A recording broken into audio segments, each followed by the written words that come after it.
yung dumadating sa atin na inaaral natin. Ha? Yan, hindi na bagang insertion sa budget. Okay? So, punta na tayo mga kakli dito sa kanilang naging sagutan nitong si Senator Lacson at itong si JB. Okay? Tama ba si JB ba to? Wait. Oh, sige, let's go. Bilisan na lang natin to. Okay? Cavite would like to Yes, interject. with the permission of the Deputy Minority Leader. Yes, Mr. President. Senator Lacson is recognized. Thank you, Mr. President. With the permission of the gentleman from San Juan and the distinguished lady from Iloilo, what you're trying to, my question first, Mr. President, is at what point during the budget deliberations of the 2025 budget? We're talking of the, bakit tinanggal ang subsidy, PhilHealth subsidy? Kasi sa NEP meron. Sa NEP meron. So lumalabas mga kapatid, ang nagtanggal sa Senado was the 74 billion realigned to other items from the PhilHealth funds. Oh, so lumalabas dito, supposed to be may 74 billion para sa PhilHealth subsidy. Bakit? Itong subsidies galing sa syntax law. Based on the syntax law. So, supposed to be talaga, pupunta yan sa PhilHealth. Kasi yun yung nasa batas. So, lumalabas dito, sa umpisa pa lang ni Senator Lacson, tinanggal ang PhilHealth subsidy. Di ba ginawang zero? Kaya ang dami nagulat. Di ba? Lumalabas nga, ayaw ng Pangulo yan kasi merong NEP eh. Pero ba't tinanggal? So, ang dami nilang, marami sila naging dahilan dito ba't tinanggal. Tapos ni-realign sa iba. OMG. Sige, go. By House version or Senate version? Your Honor, Mr. President, sa House version po, nandun po pero mas nabawasan sa atin ng konti. So, makakilala, inamin ni Senator JB, sa House meron pa. So, ibig sabihin, merong sa NEP. Kasi babase lang naman sila sa NEP eh, di ba? Sa House meron pa. Okay? Tapos sabi ni JB, nandun po pero mas nabawasan sa atin po. Nandun po pero mas nabawasan sa atin ng... Bakit hindi ka makasalita, JV? Senator JV? Ha? Ito si Senator JB, alam niyo ba? Nadidinig ko to minsan eh. Hindi ko lang to kino-content eh. Okay? Respeto. Pero pansinin niyo mga ka-clear, sa executive session,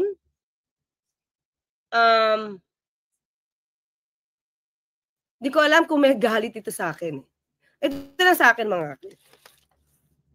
What I'm discussing is all about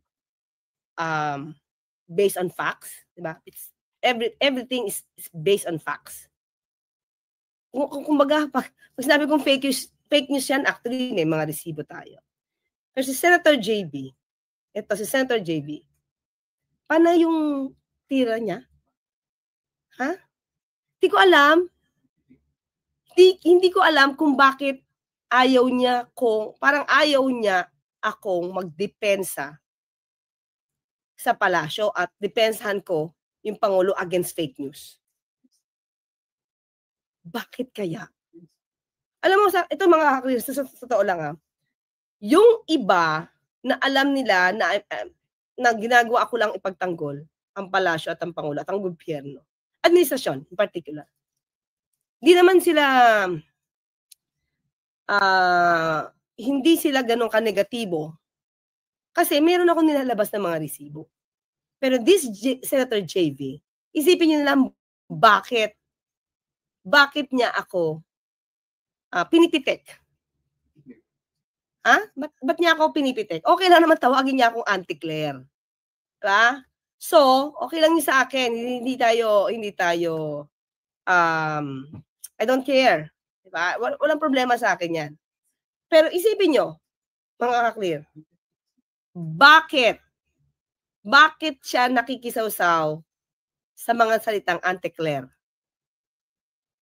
Bakit ayaw niya ang pamamaraan ko na ipagtatanggol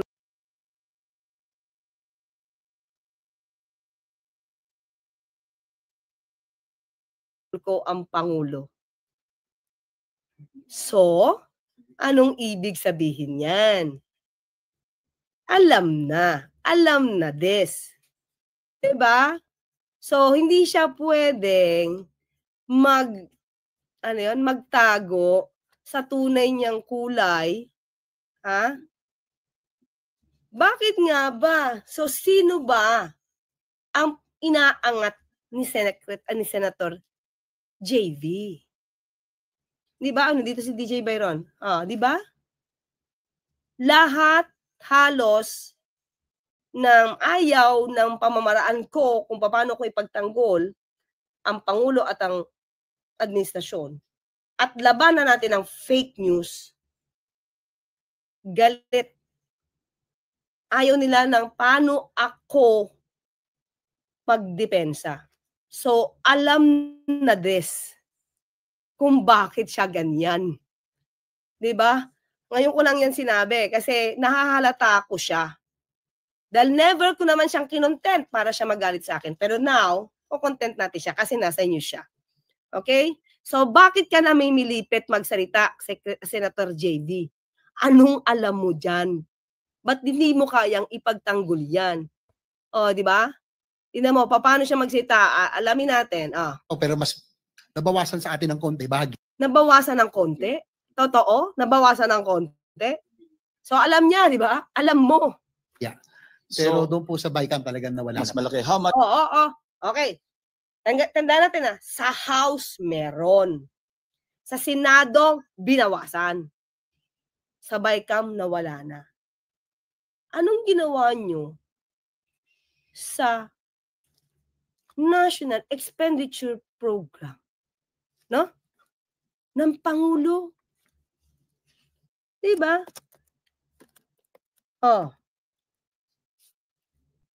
So, ibig sabihin, mga ka-clear, tama.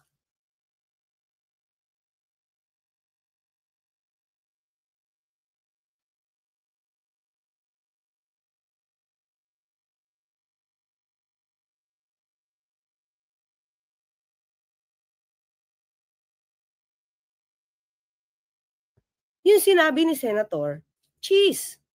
Di ba na sinabi ni Senator Cheese, pag binago nyo pa ang NEP, hindi siya mag-aatubiling i-veto ito. Ano sabi ni Senator Cheese? We have the power of the purse. So, ibig sabihin, di ba? Ibig sabihin, pinakialaman nyo talaga yung NEP ng sobra-sobra. Sabi ni kapatid ni Cheese si Maria Bernadette Escudero, Congresswoman. Pinakialaman nyo talaga. Ang nangyayari ngayon, ang nasisisi Pangulo, when in fact, mukhang kagagawan dyan sa Senado. Okay? So, tuloy. Bakit ganyan ka makasagot? Parang, alam mo yun, alumpihit si Senator JV. Much was realigned in the House version, and how much was realigned under the Senate version, and how much was realigned in the BICAM?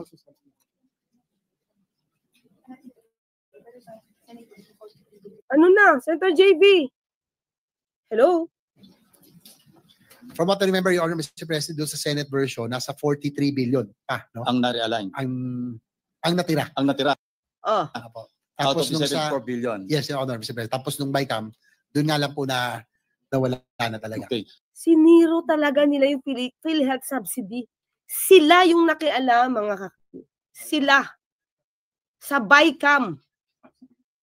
So, yung GAA is a general law. Correct. That is correct. And syntax law is a special law. That is correct. And any lawyer will tell you, or any member of Congress will tell you that a general law cannot amend a special law. Yan. Explain natin, mga kaklira. Yung general law, kasi yung GAA, di ba, pag once na, yung GAA na yan, batas na yan. Kasi pagkapirma niyan, yan na yung budget. General Appropriations Act. Batas na yan. Pero may tinatawag tayong syntax law, which is special law. Nauna pa yan kaysa doon sa GAA, kasi GAA every year. So ngayon, yung syntax law, kung saan nakalagay doon na dapat yung syntax ay magkakaroon ng pag-subsidize, bibigyan ng subsidy sa PhilHealth. So di ba dapat hindi yun binago? Hindi yun dapat na-amend. Bakit? GAA ka eh. Special law yun eh. You have to follow that. Bakit? Sige, mga kapatid, bibigyan ko kayo ng bibigyan ko kayo ng, nasaan na ba siya? Bibigyan ko kayo ng, nasaan na ba yun? Wala na. Okay, wait po, ha? Bigyan ko kayo ng reference. Hindi kasi basta-basta nababago unless doon sa general law sinabi na nire-repeal o binabago na ang special law. Okay? Ayan, sige. Okay. Okay lang. Para bibigyan ko kayo ng reference if you want to read, ha? Okay, punta tayo dito. May naman dito, may case number. Bigyan ko lang kayo ng idea. Kaya ito nasabi ni Senator Lacson kasi tama 'yon. Yan, okay, dito tayo. General law, generally a special law is not considered to be amended, hindi pwedeng mabago, hindi siya pwedeng matanggal, hindi siya pwedeng ma-abandon by a subsequent general law. So, di ba, yung special law, yung syntax, matagal na siya. Yung GAA is bago. And that's a general law. So, hindi niya pwedeng baguhin yung syntax kung saan nagsasabi na yung syntax dyan ay magagamit na subsidy para sa PhilHealth. Okay? Now, ang reference niyo dyan, mga kli, ito na lang. Kunin niyo na lang. Ayan, GR number L1276. Okay? You can read that. Doon lang tayo sa pinaka para masabi natin na tama si Senator Lacson sa kanyang sinabi. Okay? Kasi yung special, mga ibig sabihin, ito particular ginawa ito for that. Syntax code o syntax law. Special yun eh. Diba? Meron din mga special penal law. So pag sinabi ng penal, it's criminal, pero hindi siya parte ng revised penal code. Let's say yung bouncing checks law. Yung bouncing checks, di ba? Yung tumalbog na cheque. Oh my God, wala pala akong sounds. Kumbaga, it was created particularly for that purpose. Sorry. So yun yung mga yun. Okay? That is correct, Your Honor, Mr. In other President. words, what the Senate did and what the House did was illegal. Oh. Dahil yung general law, kasi every year ginagawa naman niyang GAA, binago niyo yung syntax code, binviolate niyo yung special law. Pero you didn't mind violating the syntax law at pinagpatuloy niyo yung GAA kasi tinanggalan niyo ng subsidy yung PhilHealth na dapat galing sa syntax. At ni-realign? Oh, hindi makasagot. Senator JV, pag nandoon ka sa executive session, lagi ka nagmamagaling dun eh. Paminsan-minsan nga, yung mga proyekto ni Pangulo, nakikredit grab mo para mo lumalabas, ikaw yung pinakinggan ng Pangulo. Diba? Bida-bida ka sa executive session. Bida-bida. Your Honor, Dapat magbida-bida ka dito. Mr. President, that's already nasa subject na ho yun siguro Alam sa ko po. Supreme Court. Oo nga. Oo, subject sa kaso ng Supreme Court. Oh. Diba? Pero ginawa nyo. Just admit it. Tanong ko lang. Alam ko nasa Supreme Court.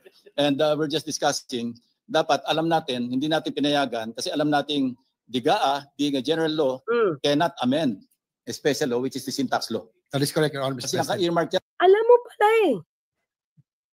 Alam mo pala, Senator JV. Bakit nagbulag-bulagan kayo dyan? Diba? Under the syntax law. Tama po. Yung So bakit syntax, nakalusot po sa Senate? yung syntax law at yung sa PCSO, sa PAGCOR, lahat po yun ay naka-earmark dapat talaga. O, diba? Naka-earmark for this purpose sa PhilHealth. At yan ang ginawa sa NEP. Diba? Pero bakit binago sa Senado sa kasabay ka? Sa House, hindi nga binago, diba?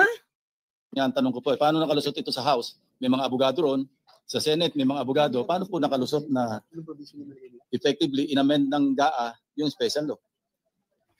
Yun nga po, Mr. President. You may not answer. O, diba? Wala na. Senator JV, o, dyan ka magmagaling. Wala na. Diligtas na siya ni Lacson, Mabsat. You may not answer daw. Paktay na. Nakapaw! Diba? Bakit mo niligtas naman, Senator Lacson? Hayaan mo magsagot ito si Senator JV. Magaling naman siya eh. Mr. President. Thank you very much. O, tawa na lang. Salamat, Mr. President. By way of Nakaligtas nga siya, Mabsat. Umalis na si Senator Lacson kasi ayaw niya nang pasagutin si Con. Kasi siyempre, mabibisto yata to. Hindi makasagot si JV. Alak ka lang kamote. Pakta, yung kulay, kitang-kita. Anong mukha mo? Di ba? Nagkuntsabahan ba kayo? Ito nangyari, mga ka-clear. Yan na. Okay?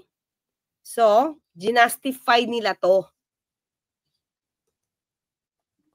Alam na Tapos, this. ang Pangulo ang nasisisi dahil dito.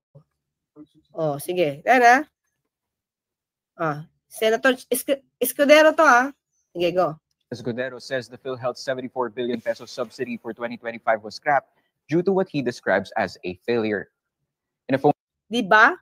Para lang ma-align. Ay, nawala. Ito na muna, unahin po natin ito dahil ito napaka-importante. Ikaw, Sir Ted, yan. Senate President Para ma-realign, tinanggal ang subsidy, gumawa, ayoko naman sabihin make-up stories, no? Bigla na lang sinabi na may failure yung mga taga-PhilHealth. Diba? Hindi naman yun yung sagot dapat. Para, diba, palitan mo yung taga-PhilHealth. Ayusin mo na maayos, pero wag mo i-violate yung batas Senator Cheese. Yeah? President Cheese Escudero says the PhilHealth 74 billion peso subsidy for 2025 was scrapped due to what he describes as a failure. In a phone patch interview with reporters on Thursday, December 12, Escudero says the incident should be a wake-up call for PhilHealth to do better. Due to its diba? It's a wake-up call for the PhilHealth to do better. Teka lang. Binayolate mo yung batas, instant na patanggal may mga tao dyan at sinasabi mong may failure, di sampa mo ng kaso. Patanggal mo, mag-report ka ng failure sa Pangulo para matanggal. Hindi ba dapat yun yung sagot? Ang ginawa nila sagot, kinuha din yung pera, tinanggalan ng subsidy, pero yung mga tao nandun pa rin. Dapat i-report mo yung mali, para malaman ng Pangulo anong failure ginawa niyan. Ang sinisisi yung tao sa loob, parang yung NFA, sinisisi yung tao sa loob, tapos tinanggalan ng power. Parang ganito rin. Di ba? Yung pala, may nakikinabang. Popping 600 billion pesos reserve funds, bicameral conference committee decided that PhilHealth will get zero subsidy for 2025. Senate Finance Panel Chair Senator Grace Poe did not disclose how much PhilHealth would be getting for next year, but she... ang problema rin kay Senator Grace Poe, na-tolerate din to. Kaibigan sila He assured the public that the corporation would still be granted an operational fund meant for the salary of its employees. Next diba? TV shout out. Nilitan talaga. Paano makakatulong pa? According to Escudero, it was PhilHealth's lapses that forced the creation of the Department of Health's Medical... diba? PhilHealth's lapses. So, is this the right answer ba? Is this the right remedy? Hindi, diba? Ginastify nila para masiro subsidy. Assistance to indigent patients to provide for the... Imbes na magawa ng PhilHealth yun at dahil palpak, ulitin ko, kaya nga na-invento yung MAIP para punuan yung pagkukulang ng PhilHealth. So, ba't kailangan mong kunin nga? Ba't kailangan mong zero subsidy? Needs of Filipinos who couldn't pay their bills.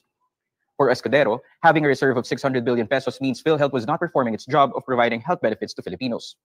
For her part, Senator Rizzo Ontiveros expresses alarm over the bicameral conference committee's move, saying the zero subsidy is a major blow to the country's goal of having universal healthcare. At least si Risa pa lang, tumututol na.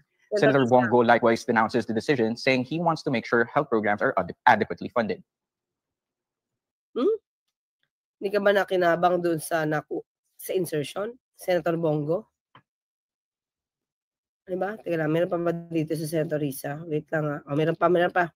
May hili si Senator Risa for a while, mga clear. Let's see. Hindi ko pa ito napanood. So, let's aralin natin sabay-sabay. Closing my brief interpellation sa good gentleman from... Wait lang, may babasahin tayo. Okay, attorney, si Escudero ba may nasasabi patungkol sa WPS? Iniisip ko pa. Parang wala ako narinig na pinaglaban niya ito o pro-China rin siya. Hindi ko alam. Hindi natin alam. San Juan, 2 punto po. Una, importante po yung pinoint out ng good gentleman from Cavite. At yun po yung isang dahilan na kasama ng dating minority leader na si dating Senador Coco Pimentel. Nag-manifest po ako nung BICAM, nung nakaraang budget debates na hindi ko pipirmahan yung BICAM version dahil effectively dinifund ang PhilHealth. Despite the fact, tulad ng pinaalala ng good gentleman from San Juan kanina lamang, yan po ay amounts na earmark. Earmark po ng batas tungkol sa buwis, earmark po mula sa mga government-owned and controlled corporations. And pangalawa po, Mr. Mr. President, muli kaya po importanteng ma-convene, constitute at ma-convene muli yung Joint Congressional Oversight Committee sa Universal Healthcare Law para iwasto no yung mga mali noon, punuin yung mga gaps para hindi po paurong kundi pasulong yung implementasyon natin ng UHC. Yung nabanggit po ng good gentleman from Cavite and San Juan, yan nga po yung kaso na nasa Korte Suprema pa. At sana po kung maagang magkaroon ng ruling dyan at hari nawa alang-alang sa DOH at PhilHealth, mas maaga nang maibalik ng executive yung pondong iyan sa PhilHealth para hindi na kailanganin pa ng Kongreso mag-appropriate parang muli ng 74 billion pesos na yan na talaga namang by laws ay earmark para sa PhilHealth. Maraming salamat sa good gentleman. Okay, next, mga ka-clear, ha? Ito. Next, bilanggitan natin yan, ha? Dahil nga daw sa palpak. Ito. Pareho ba ng news ito? Ilang mga clear, ha? Ito. Sige, dito tayo. Okay. Mukhang talaga ang kumukumpas dito si Cheese, eh. Talaga. Cheese, ka ba talaga? National budget. In an interview, Escudero said this should not affect PhilHealth's ability to deliver health services. He further expressed if the agency already has sufficient funds, why would they be given additional resources? Diba? Sabi nga ni Senator Lacson, kahit meron silang sufficient funds, ang tao, nagkakasakit, di mo alam kung kailan, gaano karami, leptospirosis, biglang nagbaha, ano? Diba? Saka, you're violating the special law. Diba? That's the point. Sabi nga ni Senator Lacson, dami-dami yung abogado, ba't ito nakalusot? Abogado pa naman si Speaker. Senate Committee on Finance Chairperson Senator Grace Poe previously confirmed PhilHealth abogado pa naman si Cheese. Si Senate President. Still has reserve funds amounting to yung nga, pati pala si si Speaker. 600 billion pesos. Diba? Talagang mukhang pinagplanuhan to. Diba? Pinagplanuhan. Ha? Ito, may papakita na akong picture. Lang. Nakita lang ako. Ito. Bongos family owned. Anong kailan to? Ooh. 20 hours ago. Okay? Bongos family owned CLTG. Ito, anong pangalan to? Christopher L. Bongo. Christopher, Lawrence Tigo. Yan. CLTG Builders got 4.6 billion worth of DBWH contracts mostly in Davao region. Okay? Naka-love sign pa silang dalawa. Ito ba itong picture na to? Close pala kayo. Diba? So, dito, well, anyway, ano lang to mga clear, nabasahin ko lang. Pero, hindi ko masasabing ito ay galing sa mainstream, ha? Pero, basahin lang natin. Okay? Okay, CLTG Builders connected to Bongos family has secured infrastructure contracts primarily from DPWH for a total of 1.85 billion in the Davao region. Wow. Since 2007 to 2017, 10 years. Siyempre, mayor si Pangulo, Duterte. Tapos dito naman, at the time, sa Pangulo tuloy, mayor. Diba? Between, so 10 years. Additional joint venture contracts pushed the total of 4.6 billion over a decade. Senator Cheese, okay, alam na natin yan. Nabanggit na yan sa news na yan. Okay, yun lang. Okay. So, nakaka-clear? Yan na. Kita na natin. Okay? So, kayo na po. Kaya nga sabi natin, paano magiging demolition job ito kung may mga issues na nakikita. May issues na lumalabas at mukhang hindi naman ma-deny ng napakagaling na si Senator JV. Diba? Diyan ka dapat magmagaling. Diba? Hindi lang sa radio. Diba? Diyan ka. Debate na yan. Diba? Diyan mo ipakita na magaling ka. Total, bida-bida ka madalas sa executive session. Dito ka magaling. Actually, hindi ko nga siya masyadong pinapansin because Nirespeto ko naman yung friendship niya with Secretary Boying and Attorney Dodo Dulay. Pero minsan, kailangan na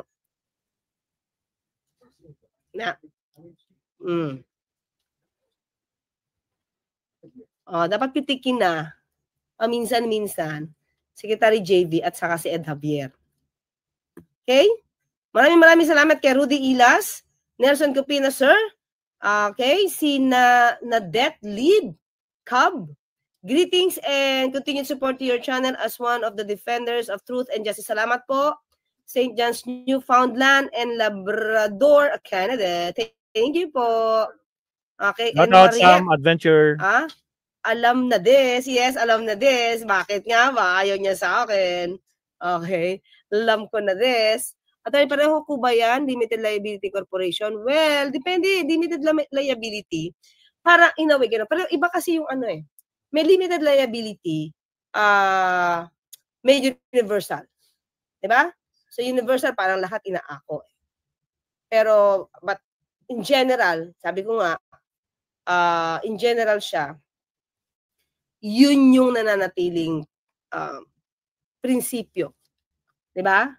Ang hindi, kumbaga hindi ma-apply yung piercing the veil of corporate entity hanggat walang bad faith. Yeah. So, kaya medyo. Pero if you can prove bad faith, ay madali. Kaya lang minsan ang hirap din talaga eh. Oo. Parang in a way, di ba? Parang limited liability company. Parang, pero, nahirap pa rin yan. Di ba? Basta may bad faith, pwede mong pasukin yung ganon. Okay? Prohibita po yung offense. Di pwedeng palusutan. Sino ba ang beneficiary ng corporation na nag-donate? Okay? Well, ito kasi yung batas eh. Madali, ito yung sasabi natin. Madali kasing magsabi talaga. Pero, minsan napapaikutan talaga tayo ng batas eh. Nandiyan yung batas eh. We cannot say naman na,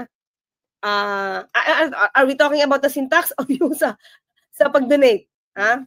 Sa pag-donate, mga ka-clear, dapat mas maging maliwanag pa siguro. Kasi pwede talagang paikutan siya. Diba? Pwede siyang paikutan. Kaya sabihin natin, ay na, friendship eh. Friendship. Still, pag ginamit yung principle, no? Behind the piercing the veil of corporate entity. Magagamit siya. I hope, paano ba tawag? Hahanap ako mga kakli ng ibang mga jurisprudence dito. At kung may ganitong klase pang nangyari. Okay? So, nandito din si Amelita. Tama ba? Amelita Iwase. Thank you po. Si sticker, it's my email. It's my email. Attorney Clay po ba matanggal pwede po ba matanggal ang Senado? Hindi eh. Kailangan mo ng pagbabago sa konstitusyon para maging unicameral. Hindi pwede yun. Kailangan palitan.